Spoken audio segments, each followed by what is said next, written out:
আলাইকুম, আমি মোহাম্মদ জিন্নুরাইন। আজ বুয়েট 24-25-এর ফিজিক্স সেকেন্ড পেপার অর্থাৎ স্ট্যাটিক ইলেকট্রিসিটি থেকে আসা বুয়েটের একটি কোশ্চেন সলভ করব।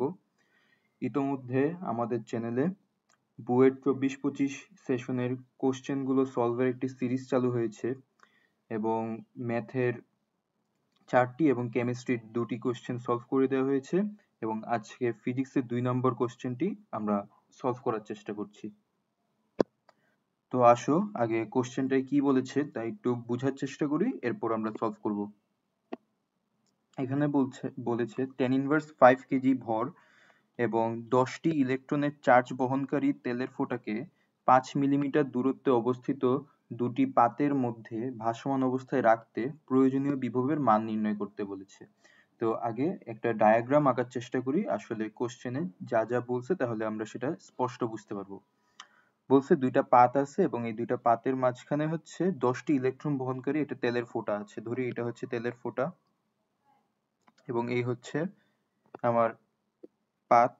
দুইটা পাতের মাঝখানে এইভাবে আমার তেলের ফোঁটা আছে এবং এটার ভর হচ্ছে tan ইনভার্স 5 কেজি। তো এটার একটা ওজন থাকবে যা সরাসরি নিচের দিকে কাজ করবে, mg।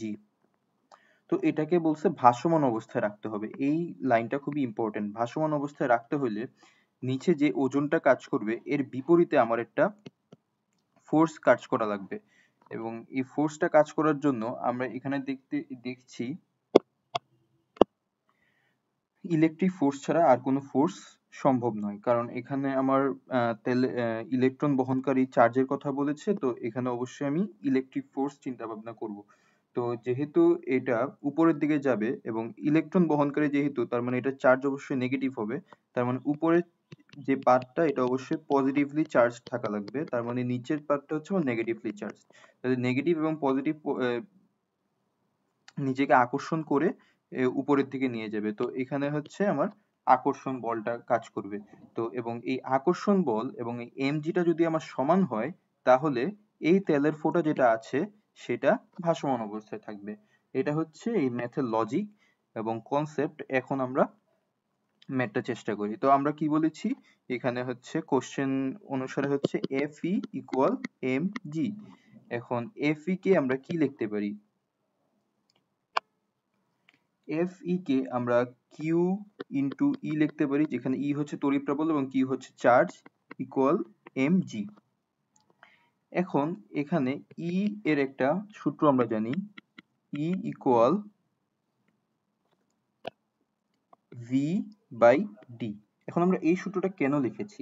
যেহেতু আমাদেরকে এখানে প্রয়োজনীয় বিভবের মান অর্থাৎ V বের করতে বলেছে, তো আমরা তড়িৎ প্রাবল্যের সাথে V এর একটা রিলেশন বের করব। তো আমরা এখান থেকে V ইকুয়াল ED লিখতে পারি। তো এখন আমরা এগুলো এখানে বসাই, Q ইন্টু E এর বদলে আমরা V বাই D লিখবো ইন্টু ইকুয়াল mg। তো এখান থেকে যদি আমি V টাকে এক পাশে রেখে বাকিগুলোকে অন্য পাশে নেই, mg into D divided by Q। এখন এখানে m এর ভ্যালু আমার কাছে দেওয়া আছে tan ইনভার্স 5, g আমরা সবাই জানি 9.8 অভিকর্ষ ত্বরণ, D এই যে এখানে বলা আছে 5 মিলিমিটার, এটাকে যদি মিটারে নিয়ে আসবে 5 ইন্টু tan ইনভার্স 3 মিটার। এবং Q যেহেতু বলেছে 10টি ইলেকট্রনের চার্জ বহনকারী, তো এখানে 10 ইন্টু 1.6 ইন্টু tan ইনভার্স 19, এটা হচ্ছে ইলেকট্রনের চার্জ এবং এটা হচ্ছে 10টা যেহেতু, তো 10 দিয়ে গুণ। তো এখানে আমরা পজিটিভ বা নেগেটিভ নিব না, যেহেতু আমরা কেবলমাত্র মান বিবেচনা করছি। তো ভ্যালুটা যদি ক্যালকুলেটরে ইনপুট করা হয় তাহলে অ্যান্সার আসবে 3.0625 into 10 to the power 11 volt. তো এটা আসে অ্যান্সার। কোশ্চেনটা ঠিক এরকমই ছিল, ভ্যালুগুলো হয়তো বা ডিফারেন্ট ছিল, ভ্যালুগুলো ঠিক মনে নেই, বাট এই কনসেপ্টেরই সেম কনসেপ্টের সেম ধরনের ডেটা ডিফারেন্ট দিয়ে সেম ম্যাথ এসেছিল এবার বুয়েট 24-25-এ।